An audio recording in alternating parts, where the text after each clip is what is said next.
Assalamualaikum warahmatullahi wabarakatuh. Sebelumnya perkenalkan, nama saya Saira Aprilia Khairunisa dengan NIM 2321508048. Program Studi Hukum Keluarga semester 3 Lokal O.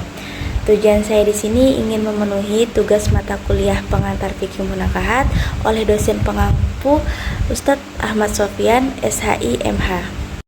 Baik, langsung saja di sini saya akan memasuki materi yang pertama tentang pembahasan keempat mengenai perwakilan dan pelimpahan wewenang dalam talak. Dalam Islam sendiri, pelimpahan talak itu dapat dilakukan dengan dua cara. Yang pertama itu cara terang-terangan atau sharih, dan yang kedua itu cara sindiran atau kinayah.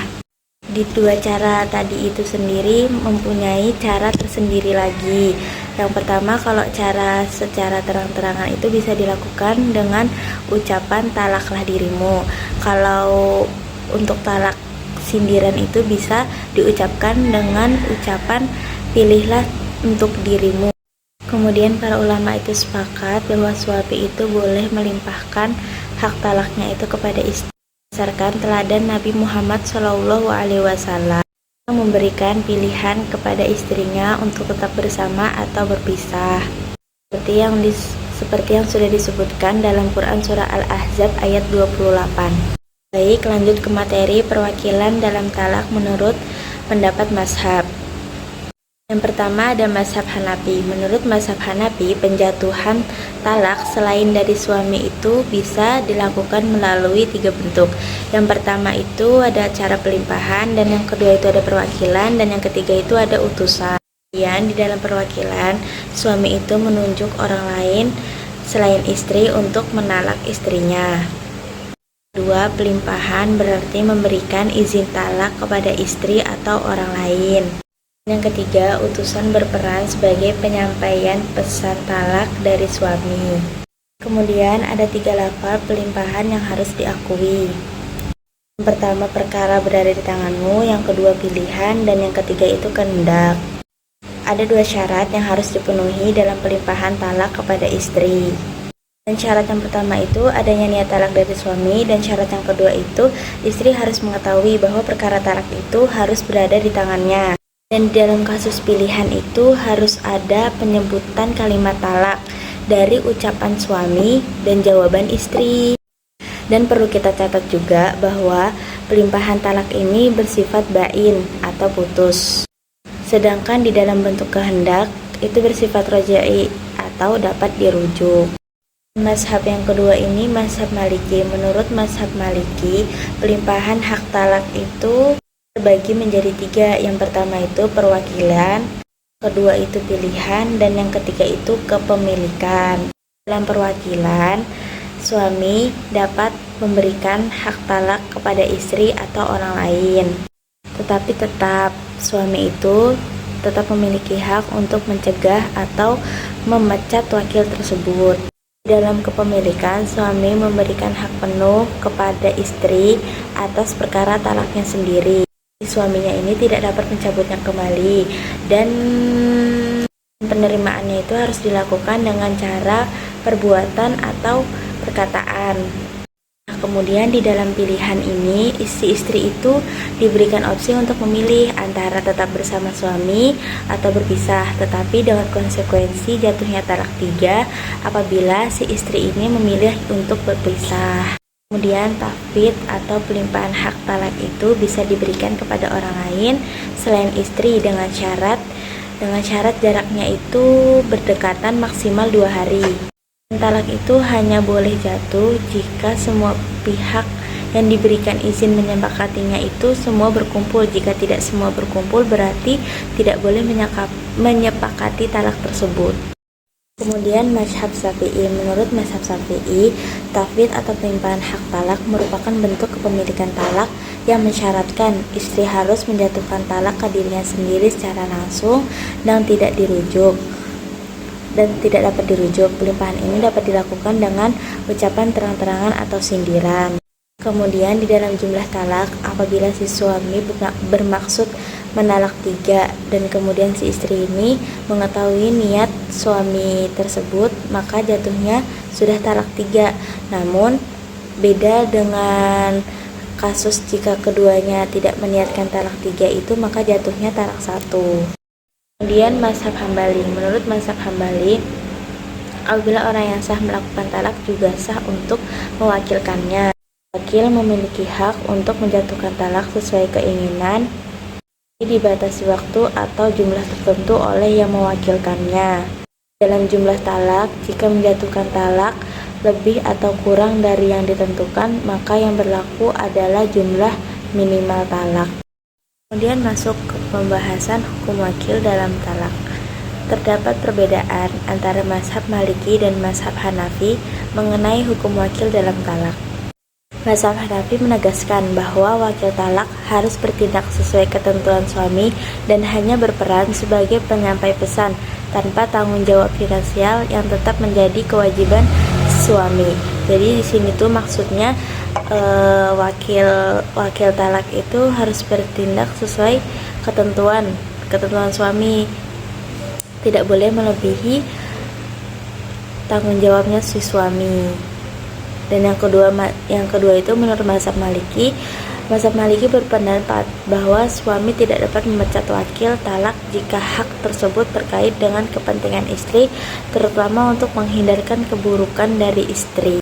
Yaitu suami itu tidak berhak untuk memecat wakil talak apabila terkait sama dengan kepentingan si istri, dan terutama untuk menghindarkan keburukan dari si istri ini.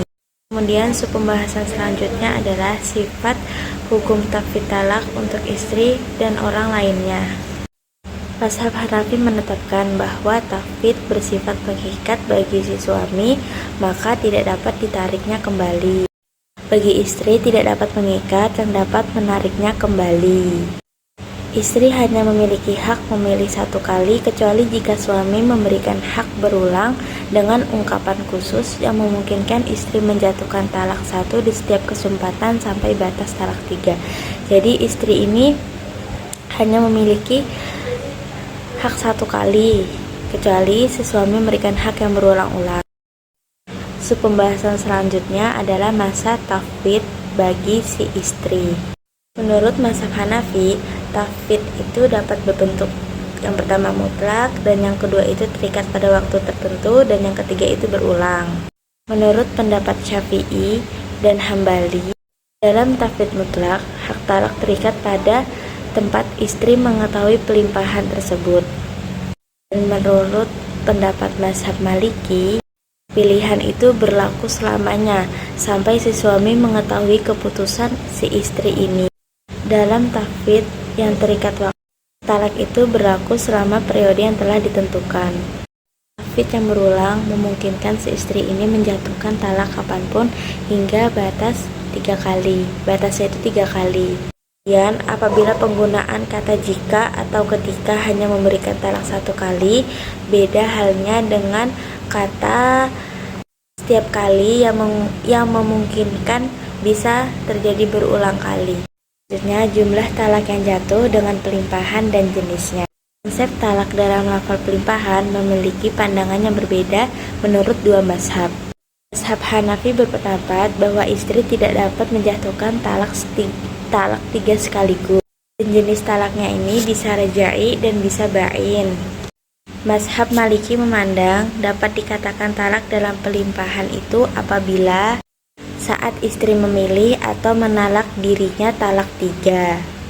Apabila pelimpahan itu dilakukan dengan pilihan. Kemudian dalam pelimpahan berbentuk pilihan, si suami ini tidak bisa mengingkari keputusan istri. Jadi suami itu tidak boleh mengingkari keputusan si istri. Bahkan di dalam pelimpahan kepemilikan, suami tetap memiliki hak untuk mengklaim bahwa yang diinginkan hanya talak 1 dengan syarat-syarat yang dijanjikan. Kemudian pembahasan selanjutnya yaitu permulaan pelimpahan. Menurut mazhab Hanafi, pelimpahan talak dapat dilakukan dengan beberapa ketentuan. Ketentuan yang pertama yaitu pelimpahan talak saat akad nikah dianggap sah jika ucapan ijab berasal dari istri atau wakilnya. Misalnya mengatakan, aku nikahi kamu dengan syarat talak berada di tanganku. Ketika pelimpahan talak dilakukan saat akad dan tidak terikat waktu tertentu, maka hak istri untuk menalak dirinya hanya berlaku selama tempat pelaksanaan akad masih berlangsung dan akan berakhir ketika tempat akad selesai. Dan ketentuan yang kedua itu, jika suami yang memulai ijab dengan memberikan hak talak kepada istri, maka pernikahannya tetap sah, tetapi pelimpahannya tidak sah dikarenakan suami memberikan hak sebelum akad telah sempurna.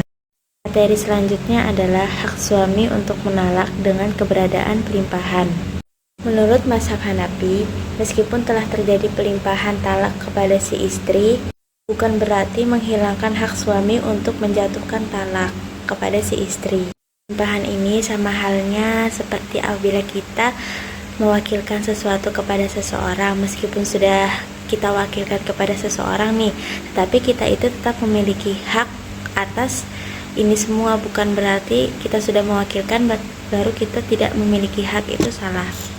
Sama halnya seperti memberikan hak talak kepada istri, bukan berarti si suami ini tidak mempunyai hak untuk menalak si istri. Pembahasan selanjutnya adalah perbedaan antara perwakilan dengan pelimpahan.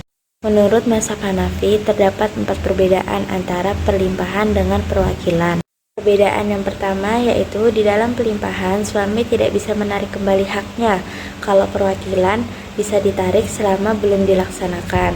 Perbedaan yang kedua adalah dalam pelimpahan istri bebas menggunakan hak sesuai keinginannya, kalau di dalam perwakilan wakil itu harus mengikuti perintah yang mewakilkan. Perbedaan ketiga yaitu di dalam pelimpahan mutlak hanya berlaku di tempat kejadian, kalau di dalam perwakilan bisa dilakukan di tempat atau setelahnya. Perbedaan yang keempat yaitu di dalam pelimpahan tetap sah meski suami gila karena sifatnya taklik, jika di dalam perwakilan menjadi batal jika suaminya itu gila. Selanjutnya adalah pembahasan yang kelima mengenai berbagai jenis talak dan hukum setiap jenis talak. Baik, talak atau perceraian dapat dibagi menjadi beberapa jenis berdasarkan 4 kategori. Kategori yang pertama itu dari segi ucapan yang dibedakan menjadi 2, yaitu terang-terangan dan bahasa sindiran. Kategori yang kedua adalah dari segi sifatnya yang terbagi menjadi 2, yaitu talak rajai atau bisa dirujuk, yang kedua talak bain atau putusan. Kategori yang ketiga adalah dari segi keselarasan dengan syariat yang terbagi menjadi 2, yang pertama talak sunni atau sesuai sunnah, dan yang kedua itu talak bid'ai atau tidak sesuai sunnah. Kategori yang keempat adalah dari segi waktu pelaksanaan yang terbagi menjadi 4, yang pertama munjiz atau langsung, yang kedua taklik atau bersyarat, dan yang ketiga masa depan atau yang tertunda, dan yang keempat terakhir termasuk talak orang sakit parah. Pembahasan selanjutnya adalah pembagian talak dari segi sunni dan bid'ai. Menurut pandangan para fuqaha, talak dapat dibagikan menjadi 2. Yang pertama itu talak sunni sesuai syariat, dan yang kedua itu talak bid'ai tidak sesuai syariat. Kemudian menurut mazhab Hanafi, talak itu dibagikan menjadi 3. Yang pertama itu talak paling bagus, dan yang kedua itu talak bagus atau sunnah, dan yang ketiga itu talak bid'ai. Baik, talak yang pertama yaitu talak paling bagus adalah ketika suami menalak istrinya 1 kali pada masa suci tanpa disetubuhi dan membiarkannya sampai selesai masa iddah. Dan yang kedua itu talak bagus atau sunnah, yaitu menjatuhkan talak 3 kali pada 3 masa suci yang berbeda. Dan yang ketiga adalah talak bid'ai, talak yang diturunkan 2 atau 3 kali sekaligus dalam satu waktu. Kemudian talak sunni itu mempunyai ketentuan yang berbeda untuk istri yang sudah disetubuhi dan yang belum disetubuhi. Untuk istri yang sudah disetubuhi, talak datang saat suci dan belum disetubuhi. Yang kedua, untuk istri yang belum disetubuhi bisa ditalak kapan saja. Setelah itu ada ketentuan untuk istri yang tidak haid karena masih kecil atau sudah tua, istri yang sedang hamil itu memiliki ketentuan yang berbeda. Baik, lanjut ke pembahasan yang selanjutnya adalah lafal talak sunni dan bid'i. Di dalam talak sunni, jika si suami mengatakan kamu tertalak sunni kepada istri yang sudah disetubuhi, maka talak jatuh satu persatu di setiap masa suci. Dan untuk istri yang belum disetubuhi atau tidak haid, talak langsung jatuh saat diucapkan. Dalam talak bid'ai menggunakan lafal seperti talak bid'ai, talak menyimpang, dan talak maksiat. Menurut mazhab Maliki menetapkan 4 syarat talak sunni. Yang pertama itu istri dalam keadaan suci, dan yang kedua tidak disetubuhi pada masa suci, yang ketiga talak mendatangi 1 kali, dan yang keempat itu tidak diikuti talak lain sampai selesai masa iddah. Dan ada pengecualian untuk istri yang hamil dan belum disetubuhi, boleh ditalak saat haid karena tidak ada perpanjangan masa iddah.